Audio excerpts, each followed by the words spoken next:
let's talk length retention tips.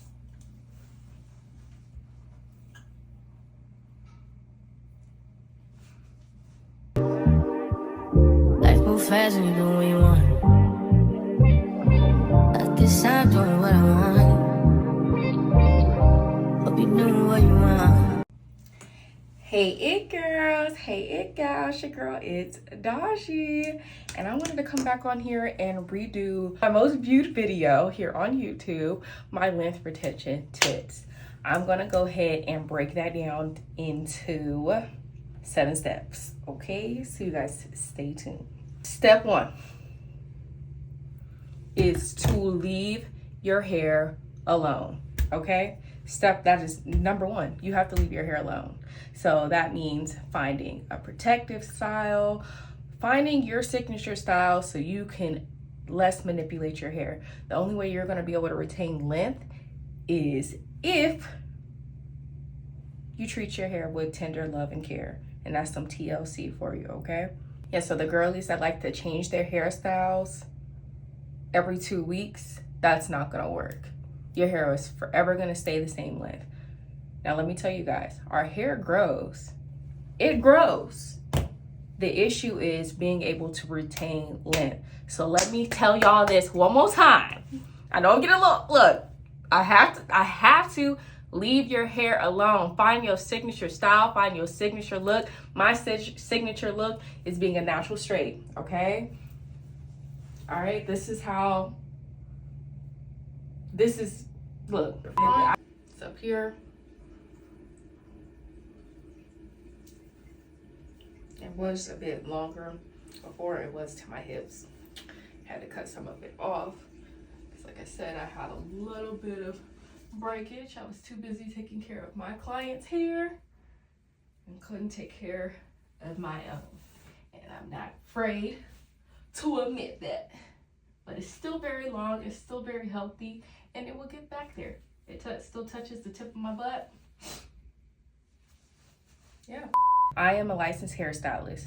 You guys, please, when you're picking your stylist, you want to make sure that you're picking a stylist that actually take care of their own hair. Make sure they got the edges. Do they have their edges? I'm not saying their hair has to be long, but it has to be put together. It has to be put together. The edges must still be intact. And then 2, I seen a post. I wonder if I can find it. I'll put it on here. It was a post, an older woman, straight salt and pepper. She had to be maybe in her 60s, 70s, getting a silk press, and her hair is so long. But everybody was in the comments was like, her ends need to be clipped. But in the caption it said, my mama always told me, don't let nobody trim your hair that's not longer than yours.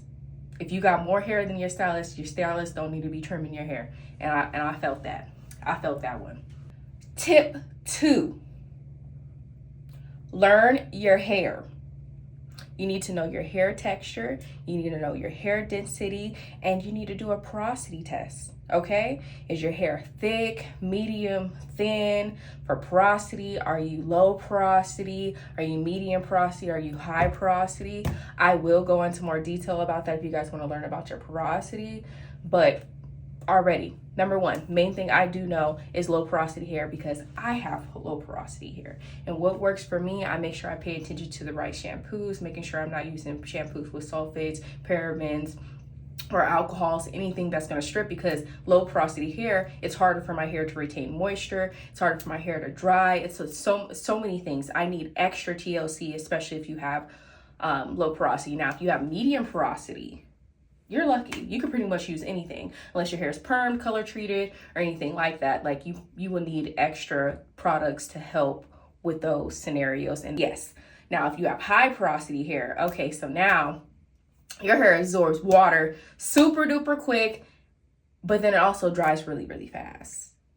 So it's similar to low porosity. You still need a little bit more maintenance to help bring in that moisture. But again, you guys, if you guys want to know a little bit more by porosity, go ahead and comment below and I will drop another video going over each porosity and the suggested shampoos and hair care routines that I would suggest you guys to follow for those porosities. Go to your trusted hairstylist. They would know the best care that you would need for your hair type, texture, density, porosity, all that. So find that trusted stylist. Like I said, mentioned in the last tip, make sure they got their edges, okay? Tip 3, seal your ends. Seal your ends. If you don't seal your ends will break. That's not retaining length.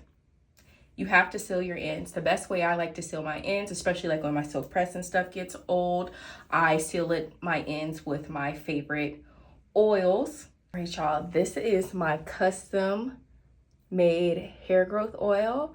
It's infused with 10 different herbs. I make it with black castor oil, flaxseed oil, coconut oil, batana oil, shea butter, so many. And I infuse it with about 10 different herbs like cinnamon, safflower, nettle, alma, fenugreek, all that good stuff to help strengthen your hair and add some much needed moisture. Now, I do say use any type of hair product, use any type of oil, especially in moderation. I suggest to maybe use it maybe once to twice a week, especially if you're low porosity, because you do not want to clog up those pores. But if you're medium porosity, you could probably do 2 to 3. If you're high porosity, I would go back down to that 1 to 2. Okay. But yeah, this is it. I will have that link below. This is what I use, especially when my silk press gets old. I like to just make sure I really focus it towards my ends to help seal my ends. Y'all, because when was the last time this probably got moisturized? So you guys really want to make sure you guys are taking care of those ends. Remember, it's been a long time since your ends were at the roots. It needs the most moisture. Also, another way to help seal your ends is if you are in a protective style. A protective style is supposed to be protective, so you got to make sure that you're going to a really good braider or a stylist that actually knows how to properly tuck your ends within those braids, within those hairstyles. So that's what I'm saying. Pick your signature style. That could be crochet. I wouldn't recommend that if you have thin hair, because your hair is not strong enough to withstand the crochet latch. Braids, knotless, try it out. You're gonna have to play it around with it to find your signature style and figure out what works for you and works for your hair. And that's what's gonna come hand in hand with you picking your trusted stylist for them to monitor, to let you know which hairstyle, what protective style is going to be good for you. Number 4. Now, I know how it can be, but please trim your ends on a regular basis. This is what's going to keep your hair growing, okay? Yes, some people's hair grows faster than the others. Look, hey, I understand. Depending on your affordability, your life, understand life happens. Figure out a good routine for you of how many times you can see your stylist. I at least try to see your trusted stylist every 3 to 4 months out of the year, okay? Please. And then you can at least make sure that you're actually on the right track to your hair care growth and journey or goals that you want for your hair, okay? So personally, I get my hair trimmed every 16 weeks, because I get my hair straightened every 8 weeks, every 6 to 8 weeks. So by that second trip, I get a dust off. Right now, I'm trimming it a little bit more frequently because I've been wearing my hair in a ponytail a lot. So I was noticing just a little bit of breakage right slightly in the middle, and I didn't want to cut it all off to start over, so that's what I did. I just started to cut. So right now I'm able to maintain it at this length without further damaging my hair and having to start over. But I was only able to continue that by discussing that with my trusted stylist. Even though I'm a stylist, I can take care of other people's hair. I'm focused completely on my clients. Sometimes I tend to forget about myself, so I go to a family friend that I entrust with my hair. It's either, if I can't do it, I'm definitely going to her, and she's helping me take care of my hair. Often you need to trim your hair. This could be every month, 3 months, once a year, or 2 years. Especially, it depends on your hair, state of hair. I'm not a fan of big chops. I'm not a fan of big chops. I don't want to say it. I'm not a fan of big chops. I would recommend a big chop if you're trying to transition from out of a perm. I would recommend a big chop if you're trying to cut off your color, because once that chemical touches it, it's completely done. But if your hair is not chemically treated, I don't necessarily think a big chop is necessary. It could vary by person, but whatever you're comfortable with and whatever your stylist recommends for you, follow it. Tip number 5. Avoid excessive heat, okay? There is a healthy way to be a natural straight. That's something that you're thinking about. I will follow up with a more detailed video on what a natural straight is, okay? Actually, a natural straight is, though, I'll sum it up. A natural straight is somebody that doesn't have any chemically treated hair. So if I wet my hair will curl right back up, but I get my hair straightened on a regular basis so that my hair can be bone straight and my silk presses can last longer, okay? That is what a natural straight is. Somebody that majority wears their hair straight. But I do not straighten my hair in between any of my appointments. Maybe I might do a curl here and there, but that's a special occasion, okay? A very special occasion. Don't get me wrong, heat isn't bad, especially if you're low porosity. If you're low porosity, our hair actually pretty much, it loves the heat, okay? But responsibly, it loves the heat responsibly, because that heat actually helps, opens up our cuticles to put that moisture into our hair, okay? So, yeah.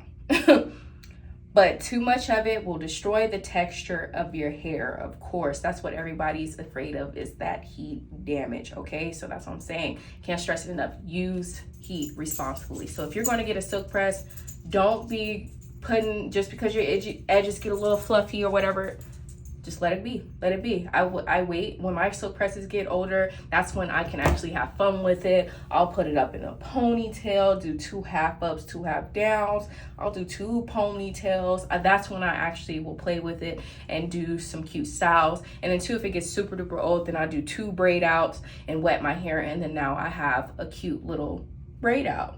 I typically only use heat on my hair 5 to 6 times out of the year. Tip number 6. Make sure you tie your hair up. I don't care how it's looking or whatever. I don't care what it looks like. It could be a frizzy mess. It could be whatever. I don't care. Tie up your hair. Tie up your hair. Tie up your hair. You think if you're just sleeping on it, laying on it, you're not pulling and tugging on it while you're sleeping, you just tie it up. And speaking of that, that's what I was supposed to be doing while I was doing this video, is tying up my hair. So my silk press is still pretty new. It's probably only like 2 weeks old. So I like to do my wrap method. I like to do my wrap method for while it's still new. Helps preserve it just for a little bit longer. I do tie it up a little differently once it gets old, because that's when my roots start to grow out, and I just tie it a certain way so it can lay flat. So right here, what I'm using is one of these hair nets. They tend to stretch out, so I tied it. These hair nets that you can find at your favorite beauty supply, but I also have it linked in my Dodgy the Hair God Amazon finds, my Dodgy the Hair God hair essentials. We'll have that linked below for you guys too. I like this too because you guys can tell the texture, it's silk. And then same thing, silk scarf. Use this to tie it down. So if you guys, even if you just put a bonnet on, and if you have a silk pillowcase, that will be highly recommended to help protect your hair. Like I said, I don't care how your hair is looking. If you tie it down, not only will your hair last longer, if you have a protective style, silk press, whatever, if you tie it down, your hair will last longer, and also too, it will further enhance the protection. Because if you're a wild sleeper, especially, you're sweating in your hair, you'll just sweat it out. Silk or satin, okay? that cotton is absorbs. It will absorb your moisture from your hair. So that's why it's important to use a silk or satin, okay? And another thing I like to say too, this world runs off of energy, and it's not all good energy. So I'm not opposed to somebody that's wearing a scarf or anything out in public, okay? I will go to the store with my bonnet on or whatever, one of my little African scarves or something on to protect my hair, okay? I don't want nobody touching me. I don't want nobody looking at me. Protect your hair, protect your space, protect your energy. Number 7, okay? Routine is important. I understand. Like I said, number 1 is leave your hair alone. Just find your signature style. You find your signature style and go over routine. I like to go with the seasons, okay? So the summertime, that's when I will probably put my hair in a protective style, or that's when I'll probably wear braid outs, maybe twist outs, something. My hair will be in some type of protective state during the hot months. Once it hits fall, winter, silk press, natural straight, all during that time. Within the hot months, I tend to put my hair up so I don't sweat out my hair more often. I have worn my hair straight, and I probably am going to keep my hair straight even this following summer coming up, but it will be put up. I will put my scarf on or whatever so I don't attract too much heat from the outside. But that is a good way to flow with a good routine, going with the seasons, okay? Because I know you guys are in different parts of the world. I'm in Nevada, so Nevada is a perfect state for silk presses. But if you're in Florida or even Houston, Texas, wherever you guys at, it might be a little bit more moist. So go with what works for you. And if that's a weave and leaving that in for 2 months, do that, okay? Until you get to your hair goals and you can wear it out however you want to. Do that. Braids, weaves, whatever you need to do that goes with your weather and the seasons. Routine is important. Not only train your hair, but it builds consistency. This will make hair care and routines run more smoothly. So, for instance, I know some of you guys dread wash day because that could be an all-day thing. But it doesn't have to be an all-day thing. If you train your hair a certain way, and then too, even if you don't have the time for it, your stylist can train your hair a certain way, and you could be in and out of the shop like that. If you put more time and love and TLC into your hair, it will act accordingly. That's how you become a natural straight. When there's consistency and routine with that, your hair will act accordingly. Consistency is the true and final key for retaining your length. You have to be consistent with what you choose, consistent with your products. It's not going to be one miracle magic product that's just going to have your hair long. Everybody's hair is different. Genetics do play a part. So some things you might have to sacrifice. Usually too, when your hair gets longer, it gets thinner. Sometimes it gets thinner. It just depends on your genetics. So if that's a hair goal that you don't want, just find what hair length is going to work for you. It could be mid-back and you're feeling beautiful and confident. Us as Black women, us as women in general, our hair is our crown. It is our mogul. It's the first thing people usually see. So you want to make sure that crown fits you properly. Like I said, that's going to be you leaving it alone. By you leaving it alone, that's you finding your signature style. Find your signature style and be on a routine with that. If that means that, especially what I tell with my clients that get their braids. So if you come in, all right, that 4 to 6 week mark, you need to be coming in for your roots touch up, for your front touch up, so you don't lose your edges. All right, and then don't keep it in by that 8 to 10 week mark. Okay, take it down, and we're gonna wash, breathe for a couple days, and then you're coming and put it back in. And we're gonna check and make sure if you need any trims or anything like that. Okay, and again, picking that stylist that knows how to properly tuck those ends when you are in braids. That's important. Also, investing in tools that are going to less manipulate your hair. For example, it's a little messy right now. I invested in the unbrushed brush. Definitely help cut down my shedding when I comb, especially when detangling. Also too, I invested in my RevAir. My RevAir cut down the extra manipulation because I already detangled after my wash. I detangled with my conditioner. I shouldn't have to come back in with a comb blow dryer and use that to again, rake through my hair again. So the RevAir definitely helps cut down with the manipulation, and it doesn't cause any heat damage. Hello, number one, no heat damage, especially if you're going into a protective style. That's what I find majority of my clients, that's what they do. They come into my salon for a protective style. So I make sure I have my RevAir for them to help cut down manipulation, help cut down heat damage, all that, because your hair has to be stretched for most styles. So investing in the proper tools for your hair type and hair care. RevAir is for all hair types. I stand by that 10 toes down. I love my RevAir.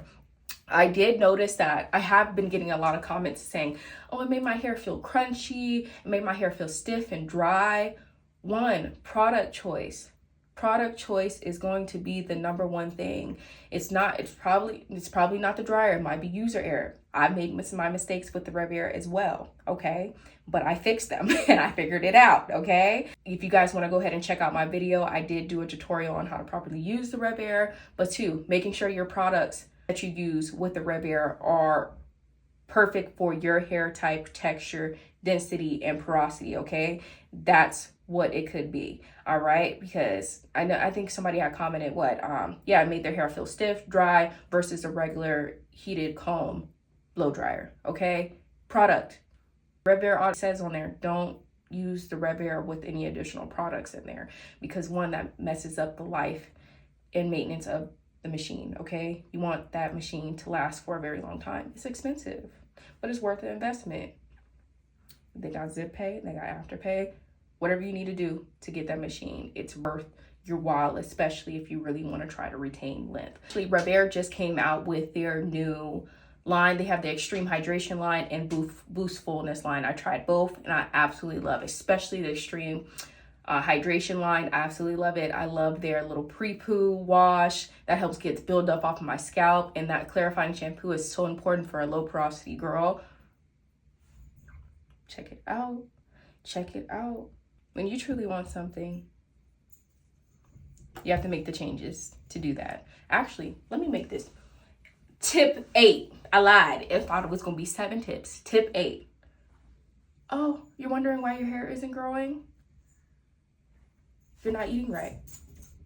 You might be deficient in your iron. Your medications might be thinning your hair out.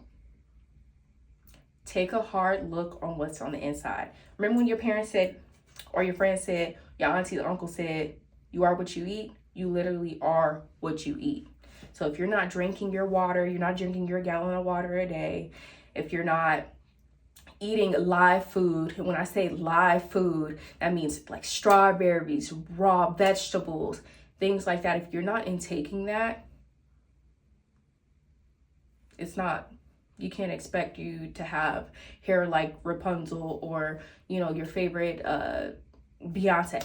Okay, you're not, it's not gonna happen. You have to take care of yourself. You have to make sure that you're inputting stuff in your body that's going to actually take care of you and show results. Like, these are my real nails, y'all. My real nails are long, strong. I just got a little hard, little gel on top, okay? Nails are long, hair is long, eyelashes decent, skin is overallly clear. I have been eating a little bit more dairy. Dairy breaks out my face, so this is what this is. But look, listen to your body. You have to have a food diary, okay? Know what kind of foods actually affect your body. So drink that water, eat more healthy, exercise. I recommend you to get a blood test, see if your iron is low, especially if you're a melanated woman.